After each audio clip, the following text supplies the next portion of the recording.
The Phantom Tollbooth by Norton Juster. Chapter 3. Read to you by Mrs. Shoemaker.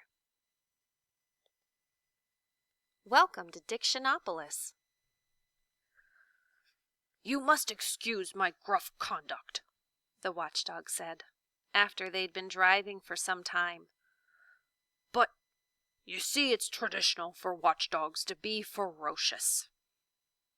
Milo was so relieved at having escaped the doldrums that he assured the dog that he bore him no ill will, and in fact was very grateful for the assistance. "Splendid!" shouted the watchdog. "I'm very pleased. I'm sure we'll be great friends for the rest of the trip. You may call me Tock." Well, that's a strange name for a dog who goes tick, tick, tick, tick, tick all day, said Milo.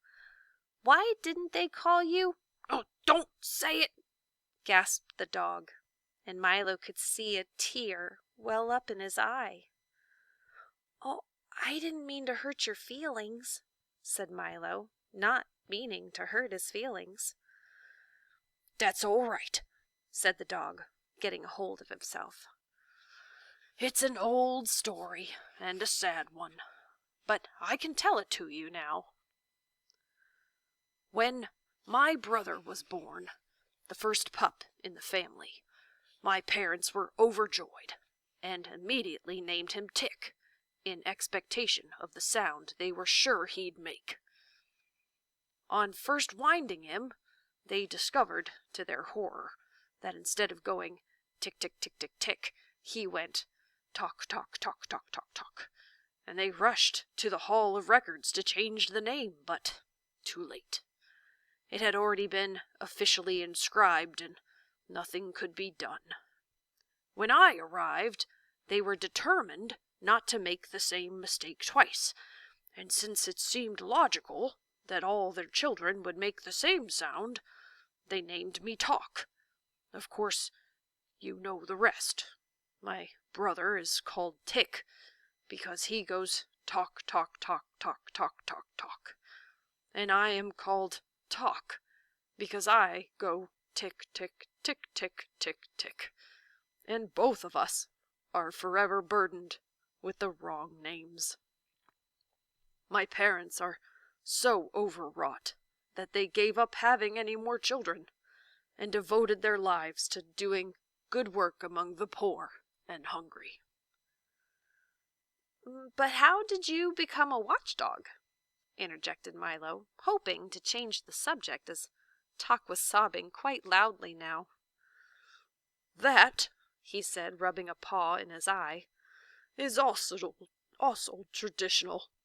My family have always been watchdogs, from father to son, almost since time began. You see," he continued, beginning to feel better, "once there was no time at all, and people found it very inconvenient. They never knew whether they were eating lunch or dinner, and they were always missing trains. So time was invented to help them keep track of the day and get places when they should.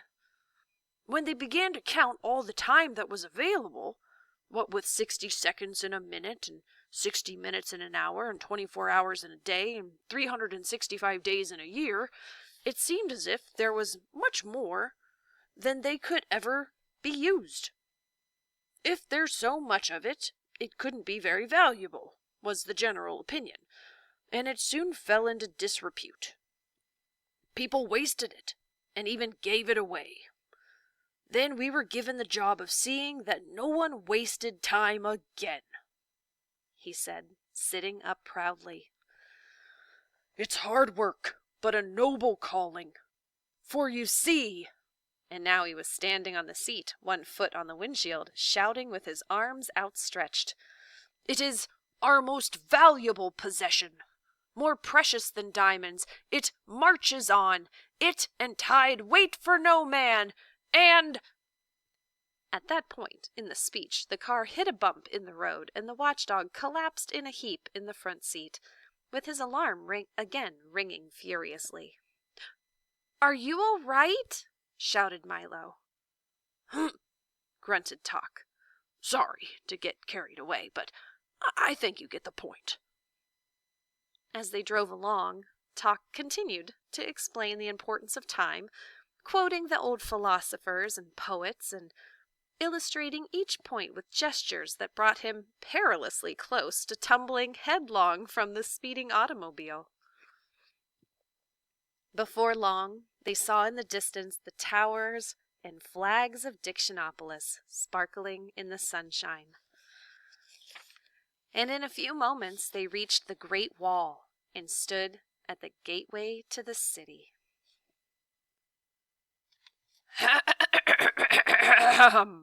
Roared the gateman, clearing his throat and snapping smartly to attention.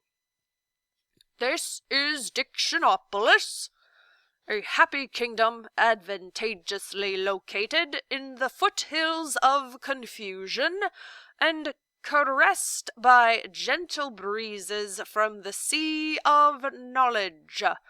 Today, by royal proclamation, is market day. Have you come to buy or sell?" "I beg your pardon?" said Milo.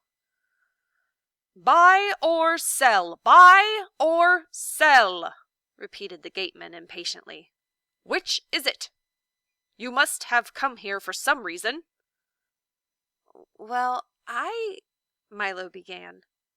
"Come now, if you don't have a reason, you must at least have an explanation or certainly an excuse," interrupted the gateman.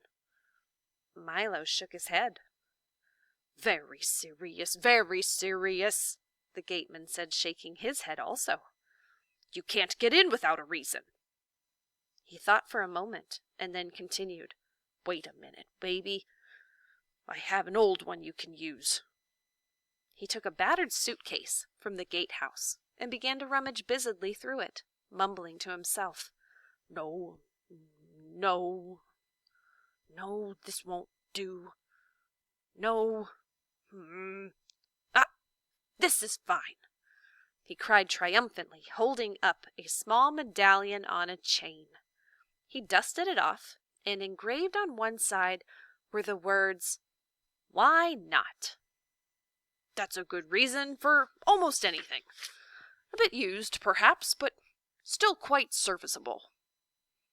And with that he placed it around Milo's neck, pushed back the heavy iron gate, bowed low, and motioned them into the city. "I wonder what the market'll be like," thought Milo as they drove through the gate. But before there was time for an answer, they had driven into an immense square, crowded with long lines of stalls heaped with merchandise and decorated in gay-colored bunting. Overhead, a large banner proclaimed, "Welcome to the Word Market." And from across the square, 5 very tall, thin gentlemen, regally dressed in silks and satins, plumed hats, and buckled shoes, rushed up to the car, stopped short, mopped 5 brows, caught 5 breaths, unrolled 5 parchments, and began talking in turn.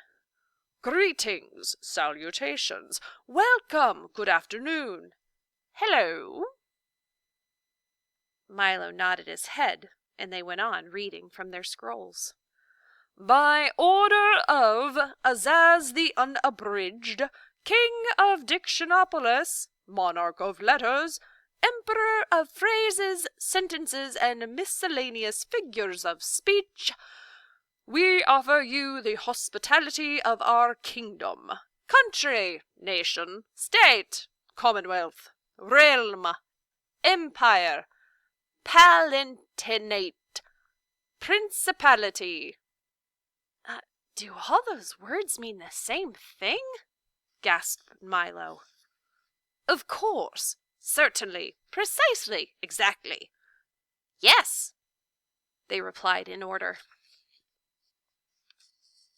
"Well, then," said Milo, not understanding why each one said the same thing in a slightly different way. Wouldn't it be simpler to just use one?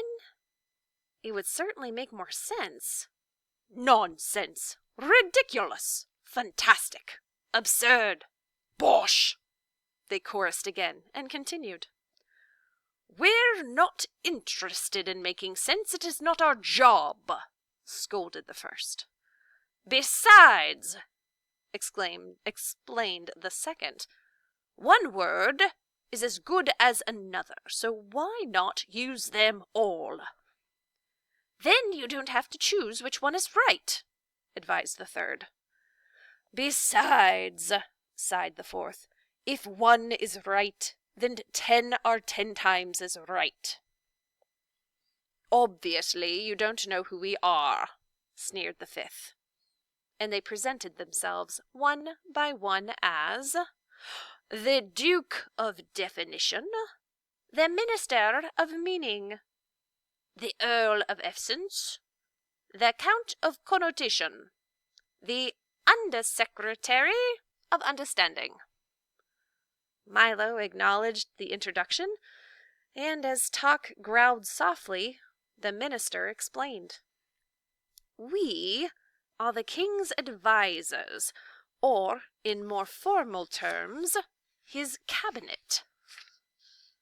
Cabinet, recited the Duke. 1. A small private room or closet closed with case with drawers, etc., for keeping valuables or displaying curiosities. 2. Council room for chief ministers of state. 3. A body of official advisors to the chief executive of a nation. You see, continued the minister, bowing thankfully to the Duke, Dictionopolis is the place where all the words in the world come from. They're grown right here in our orchards. I didn't know that words grew on trees, said Milo timidly. Where do you think they grew? Shouted the Earl irritably. A small crowd began to gather to see the little boy who didn't know that letters grew on trees. I didn't know they grew at all, admitted Milo, even more timidly. Several people shook their heads sadly. Well, money doesn't grow on trees, does it? Demanded the Count. Well, I've heard not, said Milo. Then something must. Why not words? Exclaimed the Undersecretary triumphantly. The crowd cheered his display of logic and continued about its business. To continue, continued the minister impatiently, once a week by royal proclamation, the word market is held here in the great square, and people come from everywhere to buy the words they need to trade in the words that they haven't used. Our job, said the Count, is to see that all the words sold are proper ones, for it wouldn't do to sell someone a word that had no meaning or didn't exist at all. For instance, if you bought a word like Gobelstück, where would you use it? Oh, it would be difficult, thought Milo. But there were so many words that were difficult, and he knew hardly any of them. But we never choose which ones to use, explained the Earl, as they walked toward the market stalls. For as long as they mean what they mean to mean, we don't care if they make sense or nonsense. Innocence or magnificence, added the Count. Reticence or common sense, said the Undersecretary. That seems simple enough, said Milo, trying to be polite. Easy as falling off a log, cried the Earl, falling off a log with a loud thump. Must you be so clumsy? Shouted the Duke. All I said was, began the Earl, rubbing his head. We heard you, said the minister angrily, and you'll have to find an expression that's less dangerous. The Earl dusted himself off as the others snickered audibly. "You see," cautioned the Count, "you must pick your words very carefully, and be sure to say just what you intend to say. And now we must leave to make preparations for the royal banquet.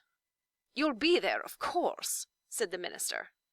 But before Milo had a chance to say anything, they were rushing off across the square as fast as they had come. "Enjoy yourself in the market," shouted back the undersecretary. "Market," recited the Duke, "an open space or covered building in which—" And that was the last Milo heard as they disappeared into the crowd. "I never knew words could be so confusing," Milo said to Tock as he bent down to scratch the dog's ear. "Only when you use a lot to say a little," answered Tock. Milo thought this was quite the wisest thing he'd heard all day. "Come," he shouted, "let's see the market. It looks very exciting."